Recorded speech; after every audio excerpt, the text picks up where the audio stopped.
အားလုံးပဲမင်္ဂလာပါဗျဒီနေ့မှာတော့50 first date ကျိန်50မြောက်ပထမဆုံးတွေ့ဆုံခြင်းလို့မြည်ရတဲ့ romantic စကားကောင်းလေးကိုတင်ဆက်ပေးကြပါမယ်ဒီစကားလေးမစခင် review လေးနည်းငယ်ပြောပါမယ်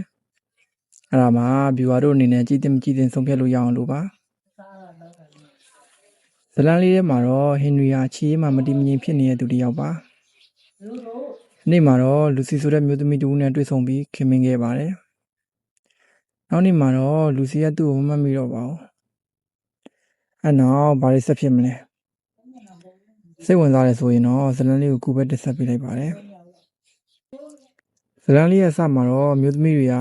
ဟင်နရီနဲ့တွေ့ခဲ့ကြောင်းသူကချောင်ပြတက်တဲ့သူတစ်ယောက်ဖြစ်ကြောင်းပြောနေခဲ့ပါတယ်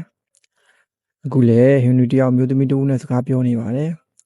သူကလျှို့ဝှက်အေဂျင့်မှာဆိုပြီးပြောနေရင်အဆက်ဖြတ်လိုက်ပါတယ်နောက်တစ်ခါမှာတော့တကယ်ချင်းဖြစ်သူဦးလာငမန်းကိုက်ခံလို့စိတ်ကူပေးနေပါတယ်ဒါမဲ့ဟင်နရီကပင်လယ်တက်တော်ကူဆရာဝန်တယောက်ပါအခုလည်းဂျိုကိုဆိုတဲ့ပင်လယ်ချင်းသေးလေးကိုစိတ်ကူပေးနေခဲ့ပါတယ်အဲ့တော့မှာတော့ဟင်နရီကသူ့ရဲ့ပင်လယ်မွေမြည်ရတဲ့တင်မောလေးကိုမောင်းနေခဲ့ပါတယ်အဲ့နောက်တင်မောကရွတ်တိုင်ကန်ကျိုးသွားပြီးသူလည်းလှင်ငယ်လေးနဲ့နီးစပ်ရာကျွန်းလေးစီကိုမောင်းနေလာခဲ့ပါတယ်အဲ့နောက်မှာတော့ဟင်နရီစားတော့ဆိုင်ထဲမှာသတင်းစာဖတ်နေရင်းနဲ့အမှတ်မထင်လူစီဆိုတဲ့ကောင်မလေးတယောက်ကိုတွေ့ခဲ့ပါတယ်ဟင်နရီလည်းမင်းမင်းချင်းချစ်မိသွားပါတယ်နောက်တစ်ခါမှာတော့ဟင်နရီကဝီလာငါးလေးကိုဆေးစစ်ပေးနေခဲ့ပါတယ်အဲ့နောက်မှာတော့ဟင်နရီစားတော့ဆိုင်အောင်ပြောင်းနေခဲ့ပါတယ်ဟင်နရီကလူစီကိုစကားတော့ပြောခဲ့ပါတယ်အဲ့နောက်မှာတော့သူတို့ယဉ်နေသွားခဲ့ပါတယ်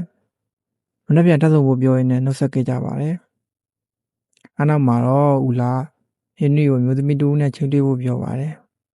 ဟင်နရီကလည်းတွတ်တိခဲ့ပါတယ်အနောက်စကားပြောနေနေဟင်နရီကိုတီးအောင်တီးမလားတွေမေးကုန်လို့ဟင်နရီလည်းထပြန်ခဲ့ပါတယ်အနောက်မှာတော့စားတော့ဆိုင်မှာထိုင်နေတဲ့ဟင်နရီကိုမြင်တွေ့ရမှာပဲဖြစ်ပါတယ်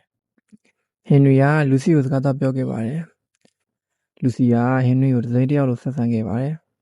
အနောက်မှာတော့စူကဟင်နရီကိုကြောင်းတုံရှင်းပြပေးခဲ့ပါတယ်လူကရဲ့တစ်နှစ်ကျော်ကလူစီနဲ့သူ့အဖေကားစီးရန်တစ်ခုဖြစ်ခဲ့ပါတယ်အဲ့မှာလူစီကောင်းထိခိုက်သွားခဲ့ပါတယ်လူစီကအဆီးတက်မဖြစ်ခင်ညအကြောင်းတွေကိုပဲသူမှတ်မိပါတော့တယ်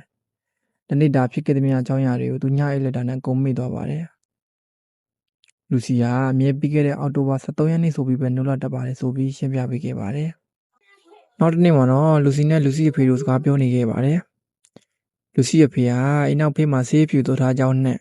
သူ့အတွက်မွေးနေ့ဆေးရှည်ပေးဖို့ပြောပါတယ်အနောက်မှာတော့သူတို့စကားကြည့်ကြပါတယ်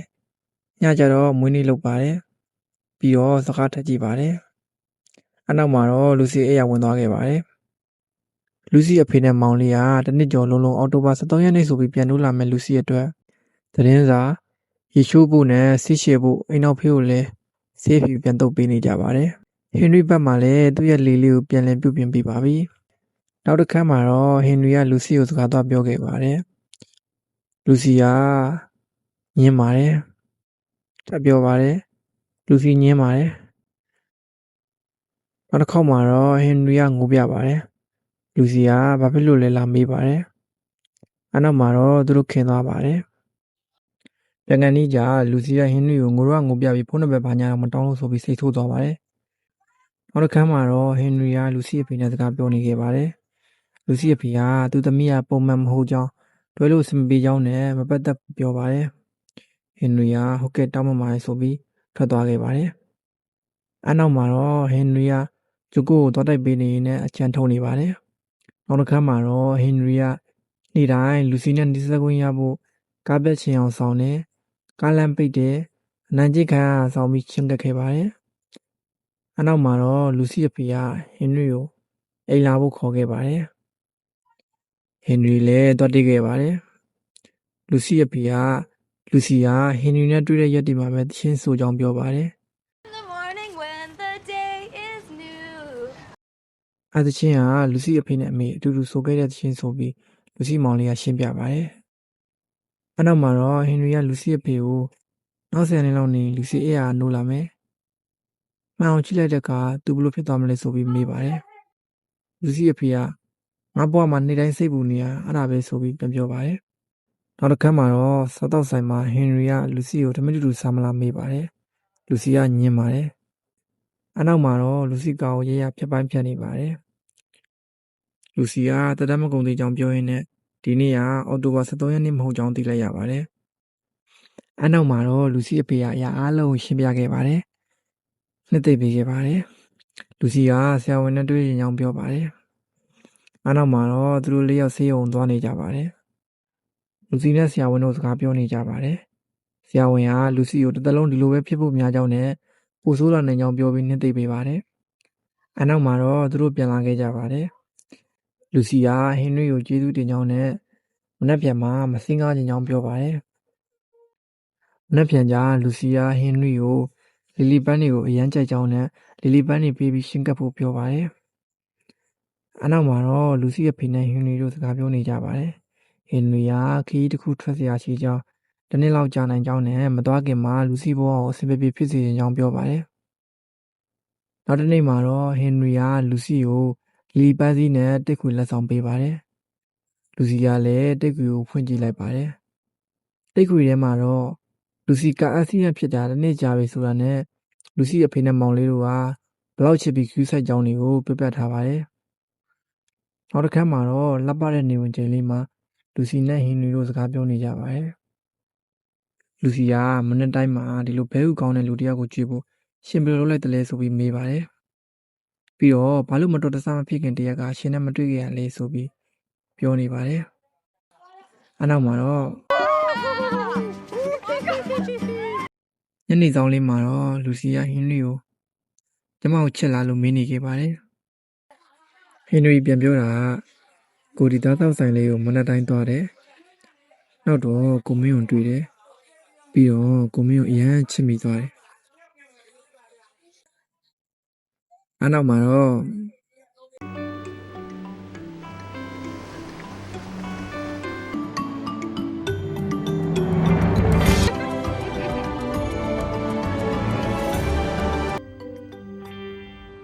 What are you doing?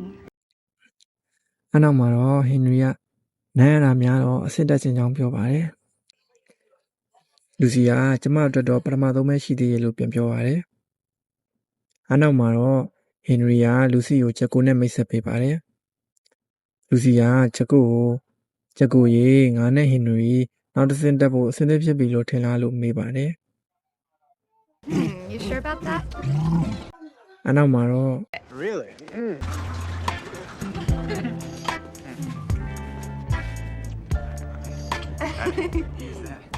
Let me get you down slow. Thank you. နောက်တစ်ခါမှာတော့လူစီကိုဟင်နရီကသင်းဆိုပြနေပါတယ် Tequila was the place where I first saw your face. We liked each other right away, but you didn't remember me the very next day. Forget it's got a nice caboose. I used to trick you into pulling your car over so we could chat. But my favorite time was when you beat the shit out of Ula with a bat. And we drove up to see Dr. Keats and found out why Doug always has to change his sheets. Forget cracked her head like Gary Busey, but I still love her so, and I'll never let her go. Even if while I'm singing this song, she's wishing I had Jocko the Walrus's schlong. Forget Lucy. Her lips are so damn juicy. How about another first kiss? အနောက်မှာတော့ Can't fall asleep. I'm not sleeping. I'm just closing my eyes. I'll go downstairs. No, I'm just resting. Lucy, Yeah. will you marry me?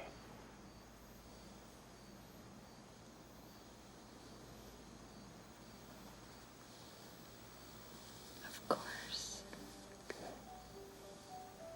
Don't forget about me.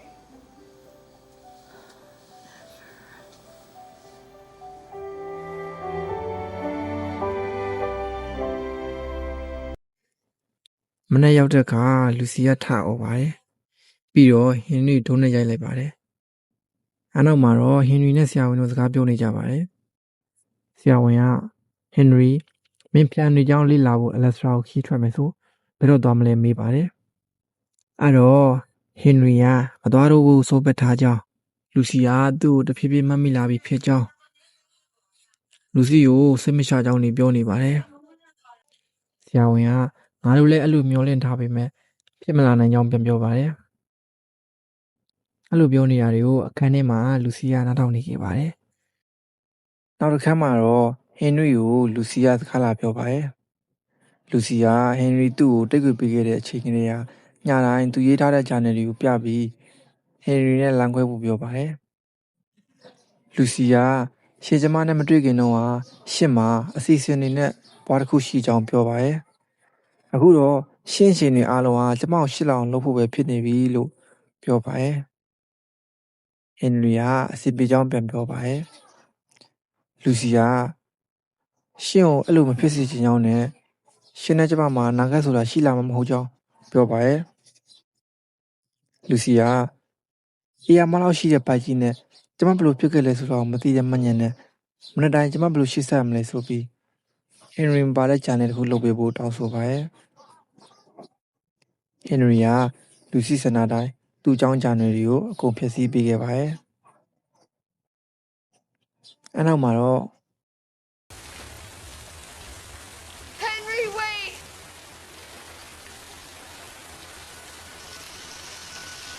One last first kiss.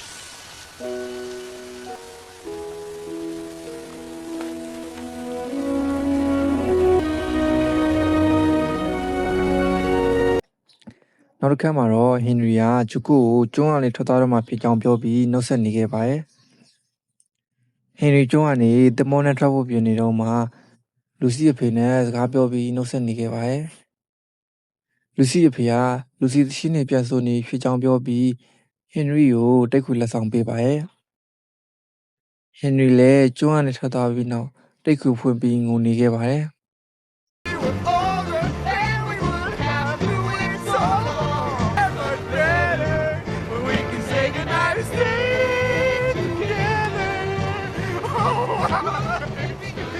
Why would you do this to me? You sick bastard! Oh my god. Is he trying to tell me something? Wouldn't it be nice if we could wake up? She only sings from the day she meets you. She remembers me? အနောက်မှာတော့လူစီကသူ့ကိုမှတ်မိနေသေးရလားဆိုပြီးတစ်မော့ကိုပြန်လဲခဲ့ပါတယ်အနောက်မှာတော့ဟင်နရီကအပြေးလေးနဲ့လူစီကိုတွားတွေ့ပါတယ်ဟင်နရီကလူစီကိုသူ့ကိုတိလာလို့မေးပါတယ်လူစီကမတိကြောင်းပြန်ပြောပါတယ်နောက်တော့ဟင်နရီကိုလူစီကပြသက်ရှိရဆိုပြီးခေါ်ပါတယ်အခန်းထဲရောက်တဲ့ခါမှာတော့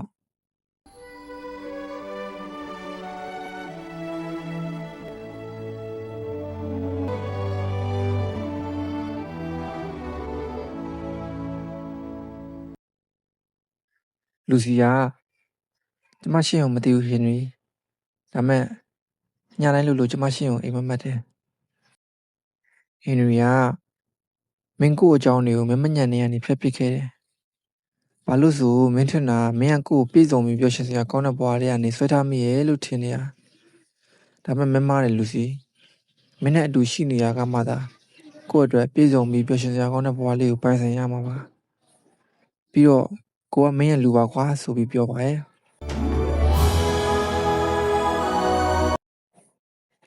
နောက်တစ်ခါမှာတော့လူစီလေးပေါ်မှာအဲ့ရနိုးလာပါတယ်တွေ့ခွေကိုဖွင့်ကြည့်လိုက်တော့ဟင်နရီနဲ့လက်ထပ်ပြီးနေပါပြီသူတို့မှာရှိစရာကောင်းတဲ့သမီးလေးလည်းရနေပါပြီဇလန်ကိုဒီမှာတင်ဆုံးသက်ထားပါတယ်ကြည့်ကြည့်အားပေးရတူတော်ရှင်တွေကိုကျေးဇူးအများကြီးတင်ရှိပါတယ်ဗီဒီယိုလေးကိုတော့ဒီမှာတင်ဆုံးသက်ပါရစေ